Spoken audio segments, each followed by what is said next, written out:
This episode is brought to you by freedadcourse.com. You are always one conversation away from changing your life, and the power of hello is something that I subscribe to every single day, and I'm always saying hello to new people everywhere I go. Increasing your opportunity, increasing your connection, and getting access to the solutions to the problems that you are facing, whether you're on active duty or just beginning your veteran transition or even transitioning out for 20 years. On the other side of hello are the solutions that you're looking for. Again, head on over to freedadcourse.com. Get your 5-episode audio course to create more connection, create more friendships, and get back to living the life that you're trying to design. Dory 1, this is Fire Team Delta. Dad's coming home. Welcome to the Military Veteran Dad Podcast, where it is our mission to bring every dad home. I am your host, Ben Killoy. I'm a United States Marine veteran, husband, and a father. We will bring authentic conversations to inspire action in your life so we can close the gap between the dad you are today and the dad you want to be tomorrow. This is the Military Veteran Dad Podcast. Welcome back to the Military Veteran Dad, episode 52. We are now on the other side of this mountain going downhill, and today we come back with a interview episode. So I'm putting a hold on the solos for a little bit. They will be back, so don't worry if you enjoyed them as much as I was. They will be coming back, but we're diving into some interviews next. I'd like to remind all the dads out there that if you've been listening to the podcast for a long time in the holiday season, if you haven't joined our Facebook group, this could be the best gift that you give yourself to prepare yourself for the next decade and also the next year. That friendships is one of those things that if you've been listening to the podcast, I talk about it over and over and over. It's the one thing that men want and need, but they aren't willing to admit that they really want or need. And in that Facebook group, we've got a lot of good men who are supporting each other to do life together. And so if you've been listening for a while, I encourage you to give yourself that gift of coming to join the Facebook group, be a part of the community, give yourself the community that you need to help come home in 2020. Today's episode is with Brian Dougherty. He was in the Navy. He's got a 5-year-old and a 16-month-old. He's got a wife of steel, as you'll hear about in the episode, of the things that she had to do and help support the family while he was at home. He's just a great guy. He was actually a listener of the podcast and reached out and wondering if he could be a guest in the podcast to give his view on fatherhood. And we had just a great conversation between two friends. And it was very much unlike an interview, but it was more just about two guys just talking about life and the various things within military, coming home, dealing with our egos, dealing with what it wasn't that we wanted to acknowledge. All of these things we talk about, and it's very good, just wide range of topics covered in this. So if you like just listening to a conversation between two guys having a good conversation about being a dad, this will be your episode. And so without further ado, let's get started with Brian. Welcome to the show, Brian. Thanks, Ben. I appreciate it. Our friendship is just getting started, and you heard me, Michael talking on the podcast and heard that episode and decided to reach out. Go ahead and describe a little bit about your background and what makes you a great dad. Okay, so my background, I've got two boys, one who is 5 years old and one is about 16, 17 months. I separated from the Navy roughly about a year and a half ago. I'm currently in the reserve, so I'm 1 foot in, 1 foot out, so to speak.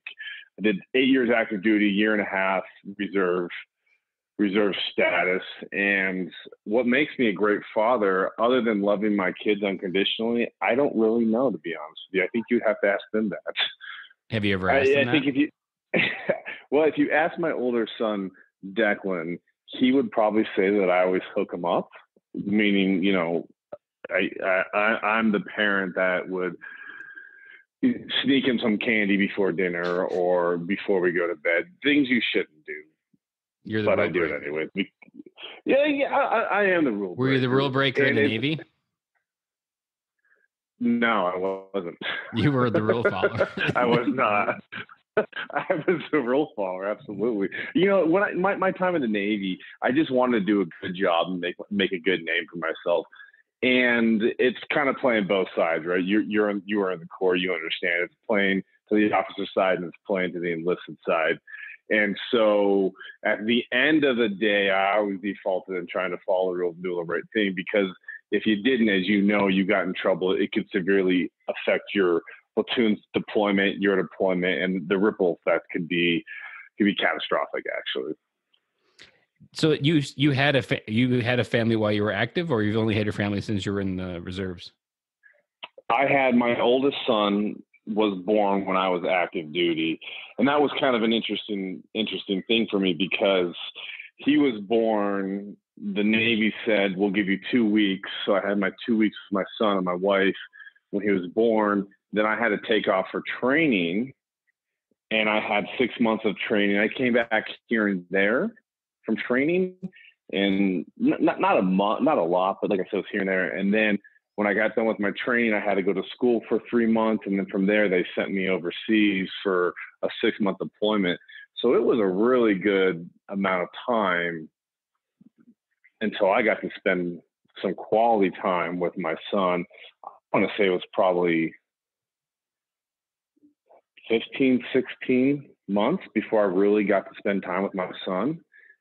The only thing that I had going for me was I just knew I had a son. I didn't get a significant amount of time to bond with him before I left for my obligations with the Navy. So there wasn't this, I didn't know what I didn't know, right? I didn't have this overwhelming feeling of like my son, I'm missing him. I just knew I had a son. I didn't get a chance to bond with him just yet. That's all I really knew. So I was kind of lucky in that aspect. As callous as that may sound, I was kind of lucky in that aspect, I feel. Mm-hmm. Let's rewind to that time frame.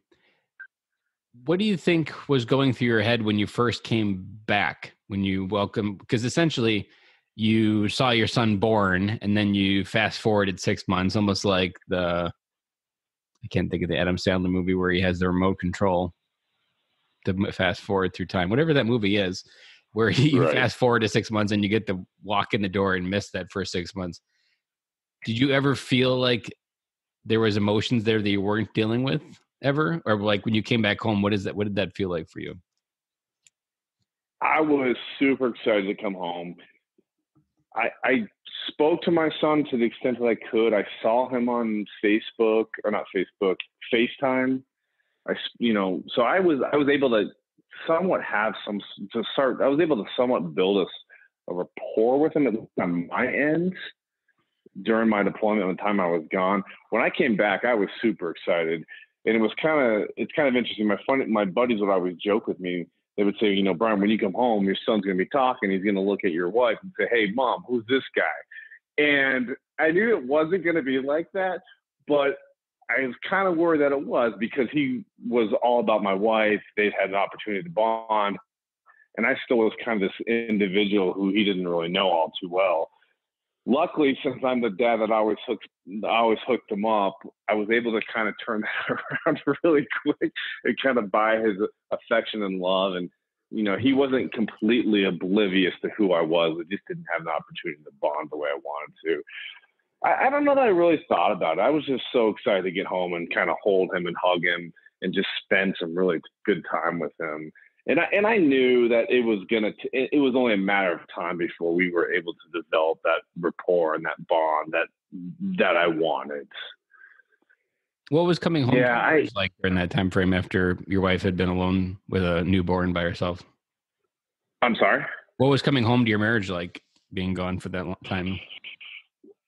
It was difficult because I essentially, I left.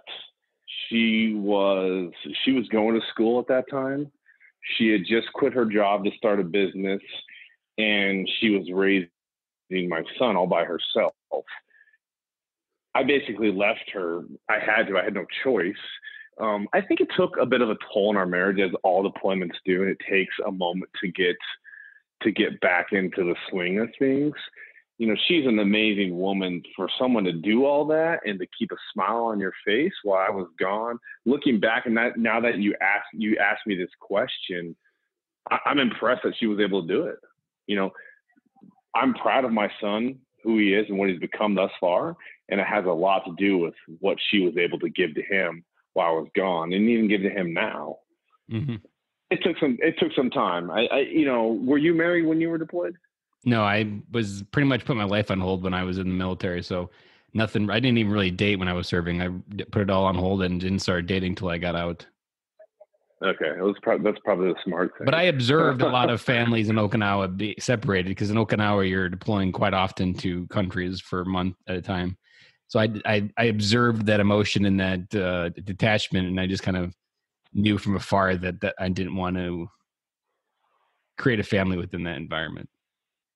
Yeah, it's tough. My wife, at the time when I joined the military, she was my girlfriend. So she stuck with me all through my active duty and coming home from those deployments. My first deployment, it was fine. It was, I joke with her that her and her girlfriend, she was going to have a 6-month spring break while me and my buddies were deployed. And by and large, they did. And I'm happy that they had that spring break, fun, if you will. But the second one coming back, I think it was a lot more challenging because of all the stress and a lot of the burden that she carried by herself. I'm very thankful for her. I'm impressed. I'm going to put you on the spot with a question. Take a Sure. second to think about it, because you might not have an answer right away. If you could go back in time and you only had one sticky note, what piece of advice would you write for yourself to leave on the table on that sticky note?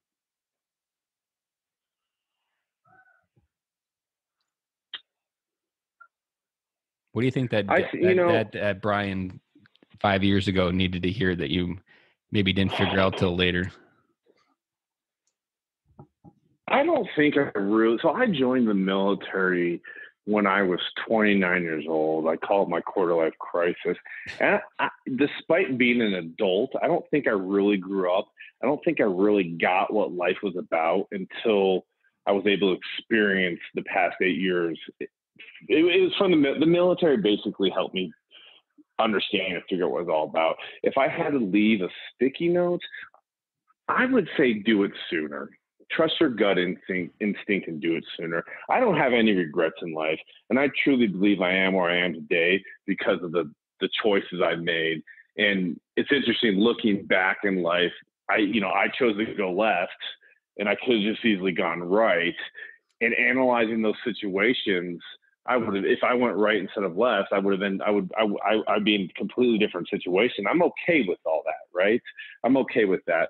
But it took me a while to kind of get out of my way and just go for it and take that leap. So the sticky note, again, would probably say do it sooner. And that's to do it sooner by joining the Navy? Joining the Navy sooner, not being afraid, just do it. Just go and do it. You have nothing to lose. What about if I give you a second sticky note to leave it on the table the day you come home and meet your son after 6 months? What would the sticky note say to myself? Yeah, but it's your day that you come home. You've been gone for 6 months. What is the Brian that you wish you know now that he needed to know back then? Tell my wife thank you, and tell her that I love her. I probably should have done that a lot sooner than I did, especially after the fact she raised my son. She was going to school full time. She quit her job to start her own business. Like, that's a lot of stress. The sticky note would tell her I love her, to thank her, to acknowledge her feelings a lot sooner than I did.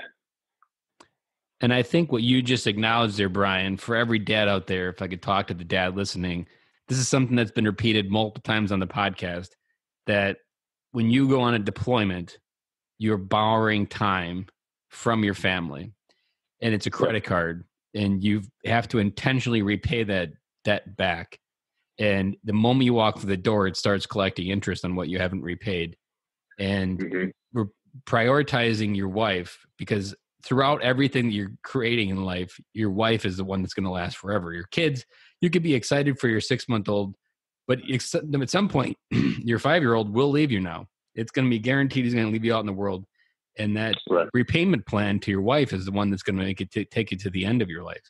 And prioritizing your wife through that has been some of the biggest deployment advice that I've heard over times.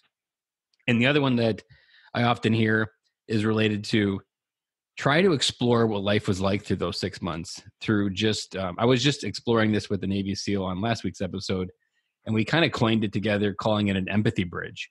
Like truly try to ask questions and dig deep to what life was like while you were gone, because then you can start to build the emotional connection of what she went through. And then you have this bridge of empathy to come back and reestablish that intimacy and connection in your marriage and go forward together versus trying to play catch up or try to work past resentment. Maybe that by being curious about what life was like, you can kind of catch back up and then you can kind of go forward together. Right. But it takes prioritizing. Yeah, You got to show up intentionally, and you got to, like, it starts with even just thanking her and trying, even especially if your kids were older during this deployment. The same advice, like, what did your kids go through at school? What bullies did they have to deal with that they couldn't talk to you about because you were deployed? All of those things were real moments that you missed, and they may never come and tell you them until maybe they're 19, 20, maybe 30, and they'll come back and tell you, like, yeah, while you were gone, I was going through a really hard time. And you're like, well, why didn't you come tell me? If you're lucky. If you're lucky. So try to explore the coming home with that curiosity, because I set up Google searches for military dads, and almost every military dad weekly videos is all about the coming home videos where they're at school and they hug and it's this pure energy of happiness. But that honeymoon phase ends, and you've got to do the real work to rebuild that gap for that time that you borrowed from everyone in the family. And it's an intentional thing. And I believe it's these cyclical withdrawals that lead to such a high divorce rate in the military, because the accounts just keep going bankrupt. It's just like a credit card. There's only so much you can borrow before the bank calls your notes on it and sends you to collections. Well, it's interesting because I'm sure you're familiar with this. If you're not, you will be. The military is like in your business, right? They're like in your family's business. Not only your business, but they're in your family's business. And they're aware of this high divorce rate. And they know the toll that it takes on your family, your listeners, who are in the military and have families. They know all this. They have FRG clubs, family readiness groups.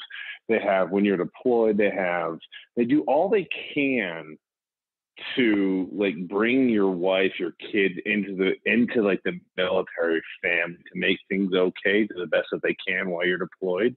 And it took me the longest time to understand why they were doing that. I'm like, God, they're so intrusive. Just leave me alone. Leave my family alone. Let us be. Let me do what I want and let us be. But it's kind of like they knew, right? Like they understood. And no matter how much they tell you this, it's tough because you kind of have to figure it out on your own. And then hopefully when you figure it out, it's not too late. The idea you're dancing around is ego. That that feeling that you're having, like, man, they're up in my business. That's really because if they get up in your business, they'll figure out that you're a fraud. And that is something that a lot of military members hide from, because they don't want you to feel or notice that you don't have it together. And they want that, you want that separation, because then it allows your ego to kind of grow itself within your unit at work, but then come home and have your different side of you come out. But that ego is the one thing that'll always get in the way from you coming home as a dad. And it's one of the first things you got to turn off, because you got to be able to recognize what you need to do in order to come home. You can't do it with your ego. Well, not only that, I mean, the ego destroys everything, right? Like every relationship you have, you become that your guy. Ego destroys it. Yeah. Yeah. And it's interesting, like coming from, active duty, I was also in the SEAL teams, and, you get a pretty big ego in that environment. And then to come into the civilian world and to like check that ego with all your relationships, whether it's your personal work or just casual acquaintances, it's tough. And I think I would ask you this: was it tough for you to check your ego from coming out of the military? I mean, you were in a highly functioning unit also.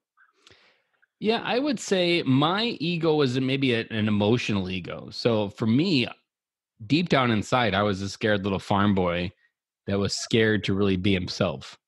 So my ego was trying to hide Right. that person. And I would always create personas to fit into the groups that I thought I needed to fit into, and Yeah. or thought the groups that I needed to be into to be friends with. And each time I did that, I lost a little bit more of myself. And so for my ego was always keeping that shy Ben Cloy that's never been in a fight, that's never really been in a true conflict with another person where a punch has been thrown. Like that shy little boy was always in the shadows. And the light was this person that had this facade of being smart, intelligent, and just try to be the guy that could be liked, because that was often the sub programming for me was always trying to be liked around me and just doing whatever it took. Like I look back on some of the things I did, and I was really just waiting for someone to come up to me one day and say, Ben Cloy, I'm proud of you. And it never would come. So my brain just kind of kept doing these things. My ego was trying to hide the fact that I was that scared little farm boy that didn't know what to do. So when were you able to shed your ego? Really, when I the first part I would say is when I faced being a veteran on the outside. So I probably ignored being a veteran for 10 years. I didn't really want anything to do with it. I didn't do anything related to it. I didn't talk about it. I was more kind of just keeping it in my shadows. And then as I started my side hustle, I realized that I could serve veterans as one of my first ideas. And that really made me face being a veteran. And then once I started doing that, that's when I got in some dad groups, and I really just kind of got into a safe place of vulnerability and feeling accepted with who I was. And that safe place really kind of let me kind of almost blossom a little bit and figure out who I am in a very safe manner where you can talk to anybody and just kind of like, and almost when you can let that guard down, the best part of it is you instantly start attracting other people with that vulnerability. Like that's the secret magic to vulnerability. Yeah. People think that it's this weakness that people are going to tear you down. If anything, it makes you stronger and it makes you more attractive, and more people will come towards you because they resonated with what you just shared, because they were saying the same thing. So a lot of me started happening maybe 4 years ago when I started getting in the Facebook dad groups for development, and I started doing some masterminds and really just kind of started peeling back the onion on being self-aware and understanding what all these emotions were. I mean, I don't know if I told you this, but I've told a couple times in the podcast, but through this development, I went to a dad conference, and I went into it as this shy boy that was very nervous about meeting the people that I had met online, because essentially my two versions are merging: the me Ben Cloy that shows up in person and the Ben Cloy that showed up on Facebook. And I was super nervous, and I went in there handshaking, kind of trying to just be the confident Ben Cloy, or the fake Ben Cloy. And instantly people started upgrading the hugs, and I kind of anticipated, but I wasn't going to be the first. So then I go forward and keep kind of hugging. By the end of this conference, I became the guy that gave good hugs.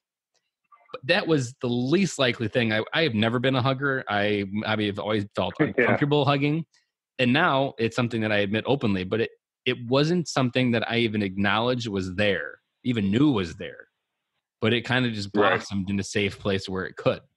And that's what I think you need, that safe place on the other side of transition.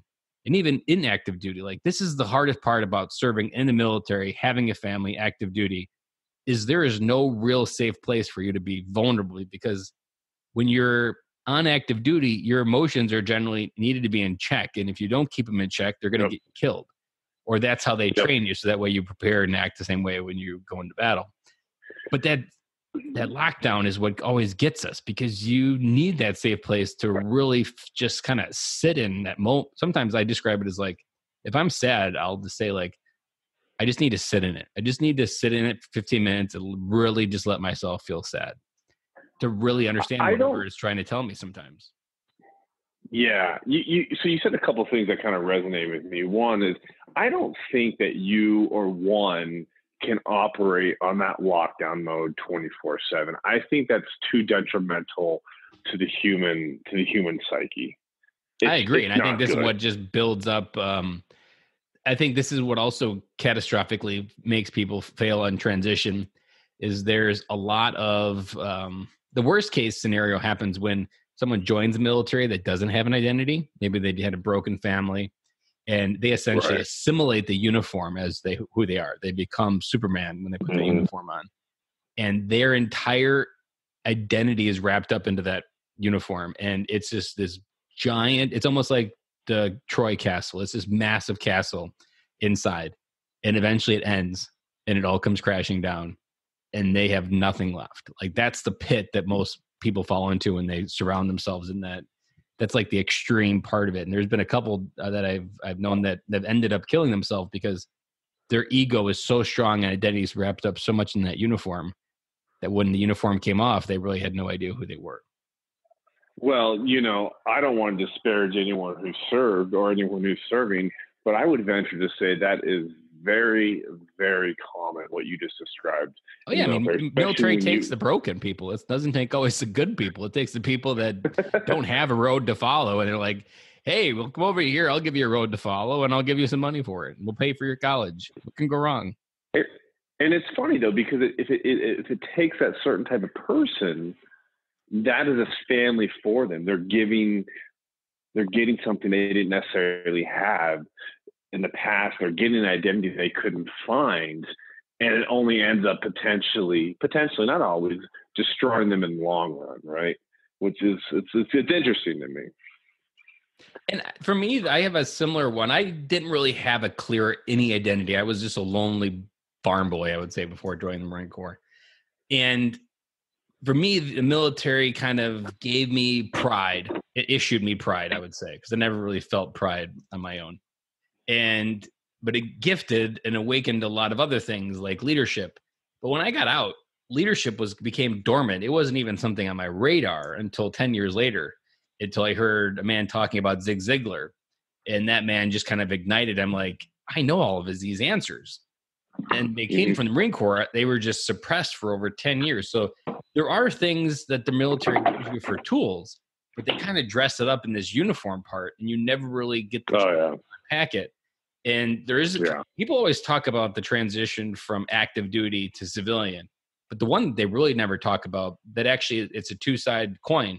There's a transition. The very first transition is the one when you put on the uniform. And to really take off the uniform, you really got to go back to the beginning when you put it on and figure out what that person was like then, figure out the person who's taking it off, figure out how you've evolved and grew up, and then figure out how you've changed, and then take that with you. Don't take the uniform with you. Take who you've changed to with you, because you got to compare it back to the beginning. But if you just leave and take that uniform off and assume the operating system will carry you on, the operating system's gone the moment the uniform is gone, but their skills and traits live on forever. But you don't think like that. So often you just end up on autopilot for years. You're absolutely right. Let me ask you this question. Are you fond of your time in the service? Yeah, I would say I never went to Iraq or Afghanistan, so I would say maybe I had one way to look at it. Like, it was a positive. I lived in Okinawa for 3 years on a tropical island. I got to go to South Korea, the Philippines. It gifted me the idea of experiences. It gifted me the idea of seeing other cultures and experience and seeing a different view than the American way. I do look at it as positive, but what I maybe held back, and this is one of the reasons why I avoid being a veteran, in my mind when I left, I looked in the mirror when I left and I didn't still love the person that looked back. And I somehow arbitrarily said the military was going to fix that when I joined, and then it wasn't there at the end. So I kind of looked at it as a failure. And even the gym, going to the gym, kind of I looked at it as a failure in the Marine Corps. And I just was avoiding it because I didn't want to face that failure again. And even running, I avoided running. I hated running. Those are two things now that are part of my life. I've been going to the gym for 4 days a week at 5 a.m. for the last 2 years. And I just started running in June, and I did a 5K in September. But that was a lot of fear and failure that I was avoiding. So I always loved being a Marine. I didn't always like the Corps, but I loved I still love the pride that Eagle Globe and Right. Anchor is issued when you put it on for that first time. Like, Yeah. that's something that isn't just taking with you when you leave. Like, you honestly feel when you're a Marine that lives on Right. with you forever. Right. Well, let me ask you this again. I'm a firm believer. I said it before. Is everything. I don't know if I said it before, but maybe I was thinking it. Everything happens for a reason, and I don't really have any regrets. I can look back at my life and kind of analyze the decisions I made and where they brought me to where I am today. Do you think that you could arrive where you're at today, where you're at? It sounds like you're in a really good place. I would say an absolute hell no. And I would say for me, I joined because I was going for the Air Force. So I had never really taken the hard road in life. The Air Force was computers. I wanted computers. You grew up on a farm though, right? Yeah, I mean, I knew what hard work was, but it wasn't something I chose. It was just there. I had never chose on my own free will to take the hard road. If I'd chosen to be a farmer, then I might consider I took the hard road. But I was taking the easy way with the Air Force. I wanted computers. I wanted the least amount of work, and that kind of was my default. But then the Marine recruiter bounced in my life, literally, because he came into the church picnic with the bouncy house. And 2 weeks later, after meeting him, I raised my right hand for the Marine Corps instead. And I was been least likely voted to join the Marine Corps. I was fat. I couldn't run a mile. I couldn't do 3 pull-ups. Could barely do 1 pull-up. And that was kind of like my dare to be great moment to keep pushing myself to something better. And I keep doing that. I got out of the Marine Corps because I felt like I was going to leave something on the table. I've left jobs because I needed to find out what else was out there. I've started this podcast because I felt like there was a higher calling for me to fulfill, and everything keeps pushing me to take that harder road. And I wouldn't have never done that if I hadn't taken the 90-degree turn for the Marine Corps. So you are kind of where you are at today because of your experience in the Corps. 100%. Because if I didn't do any of that, I would not have any of the wisdom, or I wasn't anywhere close to where I would be now without that kick in the ass, that being overseas in Okinawa, and also just being in an environment where, I mean, the Marine Corps generally has to do everything a little bit harder. And so that's just kind of in your mind forever. And it's created a tighter identity for me to go into. Right. So what would be your one piece of advice that you would write down on a sticky note had you had just one sticky note? Ooh, if I had one sticky note, I'd probably be my favorite transition advice. It would be talk to strangers as often as possible. Okay. Because that has really been the second catalyst almost 4 years ago when I started talking to dads at the park. That really was a catalyst that would have gotten me here much faster. And if the Marine Corps took you to a conference and said, take this product and sell it to 100 people, and you have no idea who they are, and you just got to do that exercise of talking to someone random, building a rapport, trying to sell them on something, that skill would have served me 1,000 times better than figuring out how to write a resume. Because every opportunity in your life is created through a conversation. And if you don't feel comfortable through a conversation, you can't create opportunity. So it's all tied together. And a lot of veterans don't feel comfortable talking just because we feel maybe broken, we feel labeled, we feel like they don't understand us. All of these things can be pushed through if you get comfortable talking to strangers. Yeah. It's a good piece of advice, and I definitely don't disagree with it. At the end of the day, it's all about relationships and connection. And you can't really do that with a resume. It might be able to open the door. You need that feeling of friendships on the other side. That's what everybody wants back, but no one really knows it. And if you have friends, if you have that feeling of someone's there that you can talk to, you can do anything. But if you don't have that, then you really can't do anything. But it all starts with talking to someone, and you just got to put in the reps, as I call it. And if you keep putting the reps, talking to people, you'll eventually get to that one person that can completely change your life. But you won't be prepared for it because you haven't practiced and put in the reps, and you'll probably just walk on by because you hesitated and didn't say hello. So I'm not going to ask you why you weren't why you weren't, for as long as time, you weren't proud to be a veteran, or you just wouldn't openly acknowledge it. And if you want to talk about it, that's fine. This is your podcast, not mine. But I will say this. The people that have been most willing to talk to me have been veterans.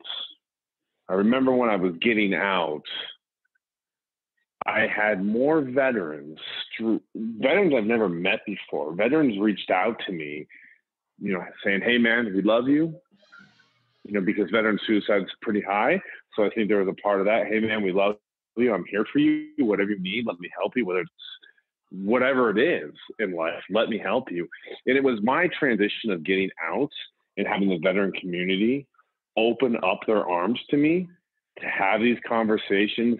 It's the second time that I really fell in love with America. And I was like, I'm really proud to be an American. I'm proud to have served. I'm proud that I'm a veteran. I'm proud of the veteran community. And it was because of what you just said, is getting out there and talking to people. And as I said earlier, it was a veteran community that did that embraced me. And I would say for me, it was more tied to a little bit of how it ended. I had to participate in a court martial that really kind of just tainted my view of my ending. But sure. In general, it was more tied to, if I would have been willing to talk to people, I probably could have created that space, but I wasn't. Yeah. And I wasn't willing to admit that I was afraid. And so those two combined essentially created a barrier that I didn't feel connected, and I wasn't doing anything, or didn't realize I had to do something for it to feel connected. I wasn't aware at this time that talking to people was the thing holding me back, but it really was the thing holding me back, because all the people that I know now were there in the beginning. And during that time, I just wasn't doing anything about it. I wasn't talking. I wasn't trying to network. I was just trying to be the guy that hopefully didn't get figured out. You were kind of blind to it. You didn't want to see it. You didn't want to accept it. Yeah. Yep. So let's switch back to you for a second. I feel like you're interviewing me here for a second, which is fine. Okay. So you're in the Navy Reserve now, right? Or do you switch branches? That's correct. Okay. So you're in the Navy Reserve now. What does life look like on the other side of your services in the reserve? What are you dreaming for your life to be created when you become free of the service? I think about that a lot. And as a reservist, I'm still getting, the Navy is still messing around with me. I'm still getting pulled in all different directions. They're still saying one thing, doing another. They're still being hypocrites, all that stuff.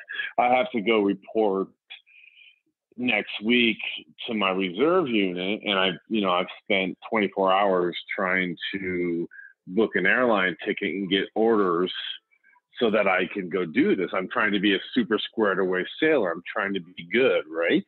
But they make it very difficult for me to be good and for me to get my stuff. I have a full-time job.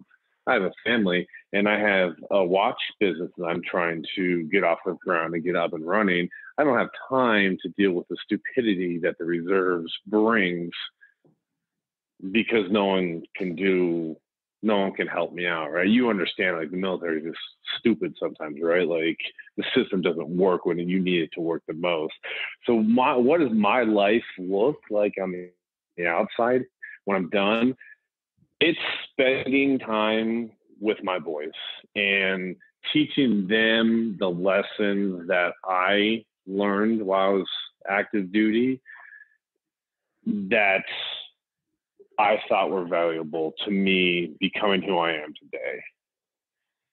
I started a watch company and named it after my son because part of the idea was I wanted him to learn those lessons. And I liked watches. And I thought, and I still do think this, that he can learn these lessons that I learned through someday running this watch company with me and learning those lessons and learning about how I operate and why I operate the way that I do. I don't know that I'll ever be out of the Navy. I was only going to do 6 years, then I did 8 years. Now I'm in the reserves. So it's kind of one of those things. I love to hate it. Yeah. And I hate to love it, It's like a child in your life. Don't go away until it leaves the house. Until it leaves the house. So I got to go report next week to San Diego. It's just a big ass pain for me just to get all this stuff done. I'm like, Don't you live in Colorado? And I live in Colorado. That's right. And so, where there's no boats. Well, there's no boats. Well, the reserves, I don't know how I don't understand how it's set up, but I will drill out of Buckley Air Force Base with a bunch of Navy people. I don't know why the reserves say you can live wherever you want to live, despite there's no water there. I don't get that. I don't really Especially care the to Navy. I feel like that understand one's an oxymoron. Right, but it works, right? Like they do it, like they go drill, and then if they get called up, then and when I say drill, like they're not like practicing stuff that you would do on the ship out here. It's more of accountability type deal. Like, okay, is your medical record squared away? You got to do your PT test, hang out for 2 days, 1 week in a month. It's kind of make sure your dental. So it's more of accountability type deal. For me, I can go to San Diego and drill with my reserve unit out there and do sustainment training that they deem helpful.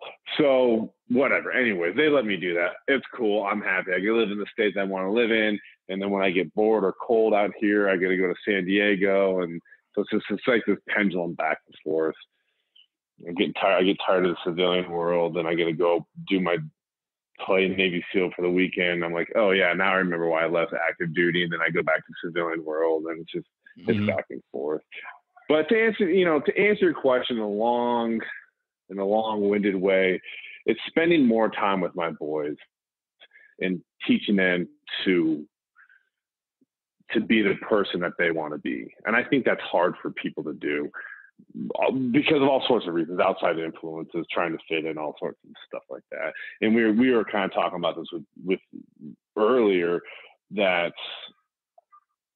when I stopped really caring about what other people cared about and what I thought I should be and what I thought I should be doing, life got so much better.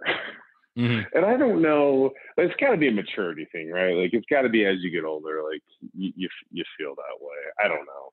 I've definitely seen it as there's like in the 20s you care what everybody thinks. In the 30s you don't really have time because you have kids, and by 40s your brains don't get. And then by 50 you're doing your own program, and everybody else has created their own program, so why not? And you're not worried about Facebook, the other 50-year-old guy next door anymore, because it's not a matter about keeping up because you're halfway through the race. And at that point, I think everybody's in a different mindset of how they're looking towards the end versus looking at the race and figuring out what the next guy's doing. Well, you can check you're like more able to successfully check your ego. You're like, whatever, right? Like, yeah. Okay, man, it's always about that ego, and it always messes things up. Here's a question I haven't asked in a long time, but my answer might be interesting to share. Fast forward, your 5-year-old is 30 years old. He's at a bar talking with his friends, and he's describing what his dad is like. What's something that you hope to be in that sentence or that paragraph that he describes you as, that you've instilled with him by the age of 30? I hope he says he describes me as loving and caring. I can't say, I think about this a lot, quite frankly. I don't care. 30 years old in the bar. Wow, that's a very poignant question. What is he going to look like? What's he going to do? He's probably not going to be doing anything that I thought he would be doing or anything that I remotely have an interest in doing, me personally, like something completely on the opposite end. I hope he describes me as a loving father, a loving and caring father, because that's how I describe my parents. And I think that's the best gift, in my opinion, that you can give your children, is let them know that you love and care about them. That's how I describe my relationship with my parents, or my childhood growing up. Is, I can say, despite how many ever fights I got with my parents, despite how many times they grounded me, despite how many times they still annoy me to this day, all I can say is they still love me. And I know that they still love me and they feel it. So I hope that's what my son can say about me when he's 30 years old at a bar. First of all, I hope he's not at a bar drinking. I hope he learns from my mistakes and doesn't drink at all. Well, I think every kid has to go through the phase of figuring it out, that part on their own. The question is kind of rooted in the idea as you go through a parent that there's lots of things that you start worrying about. But honestly, the only ones that matter are the ones that are going to affect those answers when he's 30, describing you to a friend. And those are the long-term deposits that you're making in their life. And as long as you're making those in the right categories, everything else will work out. Everything else goes away and they'll forgive you. And even on your worst week or day or month, I mean, kids forgive parents like a snap of their fingers. Like, you're their hero no matter what kind of day you had at work. And that mindset, just remembering, is this really going to matter if he's describing me at a bar when he's 30? And if it's not, then he's just going to brush it off and let it go, because that's an easy way to refocus on what matters as a dad and let go of control, which was something we were talking about before we hit record. And focus in on that legacy. We haven't talked about it. This is what I pretty much talk about every episode now, that the biggest thing that military dads leave on the table is focusing their efforts on creating a legacy that goes beyond them, that goes beyond their kids. And it's a generational legacy that generally, if you put enough effort in, can really make a momentum and change the world. Because if you start making a generational type legacy and family with values and instincts and experiences, you can really start to make a difference in this world 100 years into the future by taking it. Oh, absolutely. I don't disagree with you. I've never actually heard anyone say that before. So it's a very profound thought. And I think dads and parents think that way. Mm-hmm. Do you think the majority of them do? Maybe I don't think so, because most dads, the problem with this legacy is there's so much routine that there's no time to pause. Like it's a downside of capitalism. Consumerism is about patterns. Patterns require you to go to Target every weekend to do your Target run, to spend that same amount of money. That pattern, the groceries, the homework, the sports, that pattern prevents you from really pausing and thinking. But that pattern keeps consumerism running. But at the same time, that pattern prevents you living an extraordinary life, because you really need to break the pattern in order to do something different, to create a child that believes the world can be different. Because if you create a child that just knows how to work the pattern, they're really not going to go out there and do anything magical, because they're just going to re-enter the pattern. And you got to break that pattern to really change that. Have you heard of the Navy SEAL Andy Stumpf? Yes, I have. So he was on the podcast, and he gave me a brilliant piece of advice to kind of spearhead this legacy. As a Navy SEAL, he's trained to be an effective killing force. But that effectiveness is limited to how far the bullet can travel downrange. That no matter how much training, no matter how much effort, the bullet still travels the same amount of distance. But as a father, that bullet and your effectiveness as a father can literally go 100 years into the future. So when you think of where your time and energy are best spent, you will always be more effective as a dad years into the future than you will as someone that serves in the military. Not to discredit what we do in the military. I mean, it's purposeful and at the same time, it has a purpose, but it's a finite purpose, and it will end. But the effort that you put in as a dad will literally go 100 years into the future if you do it right. Oh, absolutely. Absolutely. And I mean, it comes back to this thing of human connections and relationships, right? The relationship that you have with your child. It's an interesting thought, and you're right. I don't know that people necessarily think about it, but you brought it to my attention, and absolutely, it totally makes sense, 100%. I was at a conference in August, and it was a podcast conference, and at the end of it, they were doing a montage, and I don't know how I put this together, but something about the montage, I was just thinking about all the random podcasts that were there, and I was like, because podcasting is about human connection. It's about two people having a conversation and sharing it with thousands at the same time. And I realized that currently the construct of society is that almost the hope of humanity sits in the internet. It sits in Facebook. It sits in Instagram, which is where everybody's focus goes. But the hope of humanity doesn't lie in the internet. It lies in human connection. And I think that's what I like about podcasts, because it's more about the connection. So as we figure out better ways to come back together as a country and a society and occupants of planet Earth, I believe we have the tools and capacity to change the world that we live in faster than ever before. But until we figure out how to create that human connection and focus on generational type change, we'll still always be a little bit stuck, because we'll be outsourcing our hope to the internet, which, if you've ever been on Twitter, there's not much hope there. It's a wrong place to invest your hope. I understand what you're saying. I would like to put a little bit of a spin on that, if I may.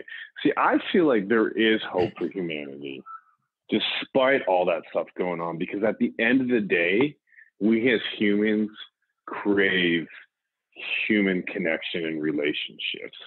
Now, some of them might be misguided or misinterpreted, or people might think it's a real thing when it's not, via social media, Twitter, and all that stuff. But really, at the end of the day, we crave human connection, contact, and relationships, that nothing will ever be able to replace that other than actual human connection. In my comments more tied to like people, like the connections on the internet are good and they connect with people and you make more friends, like this connection. But people put their hope in the internet. The real hope comes from you sharing a coffee with someone and understanding what their day's like. That's where you're going to move mountains. Then we haven't lost the social media world, that we get more connected to our phone than through the people sitting next to us. Well, again, I have hope for humanity, because I understand what you're saying, but I think, and I have hope too. It's just that people are looking in the wrong areas. That I feel like as podcasting grows, that's where the hope comes from, is through conversations and micro conversations. Podcasts. I described it as like a windshield that's cracked. That the United States is a fractured windshield that's not broken. There is still the film holding it all together, but it's 1,000 pieces. And the media can't have enough conversations to put all the pieces back together. But podcasting is essentially, there's 750,000 podcasts in the English language. All of those little conversations, microchasms in every category of every niche you can think of that maybe is a societal problem, they're all happening on some social level now with podcasting. And those are like the glue that are going to go in between those cracks and put it back together. Like, I'm more convinced than ever that the conversation that podcasting is having will be the micro chasms that starts to piece back the conversations and the glue and the windshield back together. And it's happening below the surface of what the media is noticing, which is where really I get the most hope, is that if you look to like the media, you probably lose hope. But if you look to podcasting, what's being created, and if you go to these conferences where podcasters come together, the conference in August, like I've had more hope than ever, because there are good people out there. You just need to create those connections, and I can create 1,000 times better human connections at a conference than I can sitting on Facebook. And I could spend 2 years trying to create a business on Facebook and really never get anywhere. But 3 days at a conference, you could move a mountain and find that one person you need to know your entire life. Oh yeah, I totally agree with you. I mean, I couldn't agree with you more. It's not interesting. It's just I think we forgot about it. It is, and it is interesting, but like it's basic, right? Like it's going back to the basic instinct. I've heard it described that in 2010, social media was the next big thing. In 2019, talking to people will be the next big thing. It'll become right, and that's what we've been doing. Yeah, and I think that we're just blind right now. Like, society is just blind. It's just this stuff is flat. It's caught in those patterns. Even I like will find myself like on Instagram, and I'm just I get sucked in, and I gotta snap out. I'm like, what are you doing? Who cares? Who cares? Go talk to someone. Yeah. Get out of you, like go outside, go talk to someone. And I enjoy like people watching, and when people, you go on a street, if you don't do this, just pay attention to people that are walking around who have their heads in their phones, crossing streets, not looking at one another, and really just like in this stupid device of ours. It's ridiculous to me. I started playing this little game with myself, pretending that I didn't have a cell phone. Just pretend you don't have a cell phone. Pretend it doesn't exist. Like, don't worry about it. And when I first started playing this game and doing this exercise, it was really weird at first because, for like the first few days when I did this, I was like, what? I don't get what I'm supposed to do. Because even I found myself when I'm bored or I don't want to talk to someone, I just like pull out my phone and I just do whatever I do on my phone, right? Mm-hmm. But since I started doing this exercise, when I first started doing it, it was really weird. I was like, I don't know what to do. And then eventually, like, you get kicked out of it fairly quickly. And it's like, all right, I'll go talk to someone, or I'll just stare and look at the clouds or enjoy something that actually exists, that I can touch, that I can smell, that I can see. And it's interesting. I would recommend you try it sometime if you haven't already. I've had a few occasions where I've had to go multiple a day without anything consequently, just from breaking things or things not working or forgetting it somewhere. Yeah. It's a real deal. Yeah. Yeah. I mean, we talked about this, and yet I would still say, like, I still fall prey to it, even though I'm aware of it. Yep. Anyhow. Well, Brian, as we wrap up this conversation, it's been a really wide conversation, let's call it, because we've dived into a lot of different areas on this conversation. It's very much almost like, more than maybe most episodes, I feel like we just sat down at a coffee shop and had a conversation about life in a lot of random different areas. That's some of the best stuff, because that's where the gold comes from.